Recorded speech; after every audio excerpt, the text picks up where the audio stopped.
നമസ്കാരമുണ്ട് എൻ്റെ പ്രിയപ്പെട്ട സുഹൃത്തുക്കളെ, കൂട്ടുകാരന്മാരെ. നല്ലവനായ ഉണ്ണി പാർട്ട് 4. കഴിഞ്ഞ 8 കൊല്ലമായി നമ്മുടെ കേരളത്തിലെ പ്രതിപക്ഷവും കേരളത്തിലെ കോൺഗ്രസും കേരളത്തിലെ UDF നിരന്തരം സമരമുഖത്തായിരുന്നു. എന്തിനായിരുന്നു? ഇവിടുത്തെ വർഗീയവാദത്തിനെതിരെ, ഇവിടുത്തെ സഖാവ് വിജയൻ്റെ ഓരോ ഡോളർ കടത്തും, സ്വർണ്ണക്കടത്ത്, അതേപോലെ തന്നെ വർഗീയത പറയൽ, ഇതൊക്കെ 8 കൊല്ലമായിട്ട് നിരന്തരം പ്രതിപക്ഷവും കേരളത്തിലെ യൂത്ത് കോൺഗ്രസിലെ പിള്ളേരെ നമ്മൾ കണ്ടതാണ്. യൂത്ത് കോൺഗ്രസിലെ പിള്ളേരെ വഴിയിലിട്ട് പട്ടിയെ തല്ലുന്ന പോലെ തല്ലുന്നത്, കേരളത്തിലെ KSU കുട്ടികളെ ഈ നല്ലവനായ ഉണ്ണി പറയുന്ന പോലീസ് തല്ലിച്ചതക്കുന്നത്, ഇന്നും ഒരുപാട് കുഞ്ഞുങ്ങൾ, ഒരുപാട് KSUവിലെ കുട്ടികൾ, ഒരുപാട് യൂത്ത് കോൺഗ്രസിൻ്റെ കുട്ടികൾ കണ്ണും പോയി മൂക്കും പോയി പെടലി ഒടിഞ്ഞ് ഒരുപാട് കുട്ടികൾ കിടക്കുന്നു. അതൊക്കെ എന്തിനു വേണ്ടിയായിരുന്നു? ഇപ്പോൾ നല്ലവനായ ഉണ്ണി പറയുന്ന കാര്യങ്ങൾക്ക് വേണ്ടിയിട്ടായിരുന്നു. കഴിഞ്ഞ 8 കൊല്ലമായിട്ട് പ്രതിപക്ഷം പറഞ്ഞിട്ടുണ്ടായി, UDF പറഞ്ഞിട്ടുണ്ട്, കോൺഗ്രസ് പറഞ്ഞിട്ടുണ്ടാണ്. അന്നൊന്നുമില്ലാത്ത ഉത്തേജകം ഇന്നിപ്പോൾ ഒരു നല്ലവനായ ഉണ്ണി വന്നു പറഞ്ഞപ്പോഴത്തേക്കും ഈ പറയുന്ന മാപ്രാക്കൾ, കമ്മികൾ പറയുന്ന പോലെ മാപ്രാക്കൾക്ക് എങ്ങനെയാണ് ഇത്ര വലിയ ഉത്തേജകം വന്നത്? നിങ്ങൾക്ക് വ്യക്തമായിട്ടറിയാം. എന്തെന്ന്?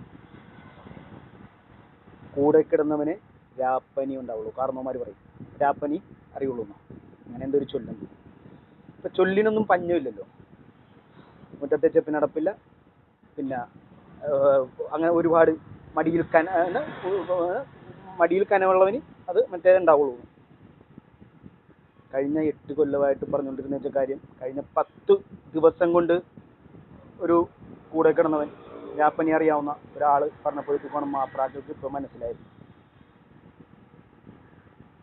യൂത്ത് കോൺഗ്രസ്സുകാർക്കും KSUക്കാർക്കൊക്കെ തല്ലുകൊണ്ടപ്പോഴത്തേക്കും നിനക്കൊക്കെ മനസ്സിലായില്ല. അപ്പം നീയൊക്കെ മനസ്സിൽ വിചാരിച്ചിട്ടുണ്ടാകും മാരിക്കൊക്കെ എന്താ ഭ്രാന്താണെന്നല്ലേ? ഇവിടുത്തെ കേരളത്തിലെ ഓരോ ജനങ്ങൾക്ക് വേണ്ടിയിട്ടായിരുന്നു. ഇപ്പോൾ പറയുന്നത് എന്താണ്, UDF സമരരംഗത്തില്ലേ, കോൺഗ്രസ് സമരരംഗത്തില്ലേ? നിങ്ങളെന്താ എങ്ങനെ ഉദ്ദേശിക്കണം? UDF എങ്ങനത്തെ സമരമാണ് ഉണ്ടാക്കേണ്ടത്? ഇല്ലെങ്കിൽ കോൺഗ്രസ് എങ്ങനത്തെ സമരം ഉണ്ടാക്കേണ്ടത്? ഇല്ലെങ്കിൽ യൂത്ത് കോൺഗ്രസ് എങ്ങനത്തെ സമരം ഉണ്ടാക്കേണ്ടത്? ഇല്ലെങ്കിൽ KSUക്കാർ എങ്ങനത്തെ സമരമാണ് ഉണ്ടാക്കേണ്ടത്? തല്ലിപ്പൊളിക്കണോ? എല്ലാം പൊതുസ്ഥാപനങ്ങൾ തല്ലിപ്പൊളിക്കണോ?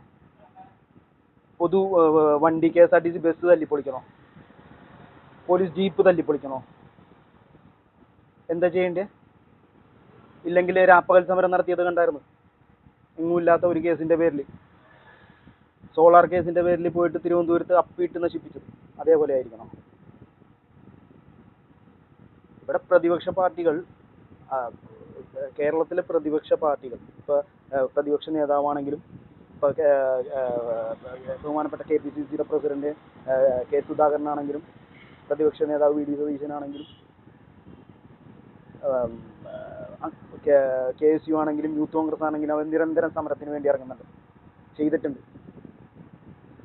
നിങ്ങൾക്ക് കേരളം കത്തിക്കാത്തതിൻ്റെ കുഴപ്പമാണ്. എങ്ങനെയെങ്കിലും ഇപ്പോൾ വർഗീയതയായിട്ട് വന്നേക്കുക, ഭയങ്കര വർഗീയതയായിട്ട് ഇറങ്ങിയേക്കുക. ഒന്ന് പറഞ്ഞ് രണ്ടാമത്തേന് അങ്ങ് വടക്കു ഒരുത്തന് ഇപ്പം കിടന്നിട്ട് വർഗീയത കാണിക്കുന്നു. ഇവിടെ തെക്ക് വേറൊരുത്തനുണ്ട് വർഗീയത പറയാനായിട്ട്.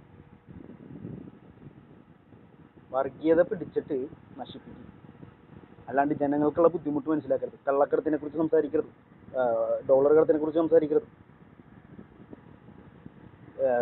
സാമ്പത്തികം അതിരൂക്ഷമായിക്കൊണ്ടിരിക്കുന്ന പട്ടിണിയിലേക്ക് പോകും, പട്ടിണിയിലേക്ക്. അപ്പോഴും ഇങ്ങനെ താങ്ങിക്കൊണ്ട് നടന്നു കേട്ടോ. അതിരൂക്ഷമായ സാമ്പത്തിക മാന്ദ്യമാണ് ഇന്ന് കേരളത്തിലുള്ളത്. ഈ പിണറായി സർക്കാരിൻ്റെ കാലത്തുള്ളത്, ഈ വിജയൻ സഖാവിൻ്റെ കാലത്തുള്ളത് അതിരൂക്ഷമായ സാമ്പത്തിക മാന്ദ്യം. ഇത്രയും പറഞ്ഞുകൊണ്ട് ഞാൻ നിർത്തുന്നു. ജയ് ഹിന്ദ്.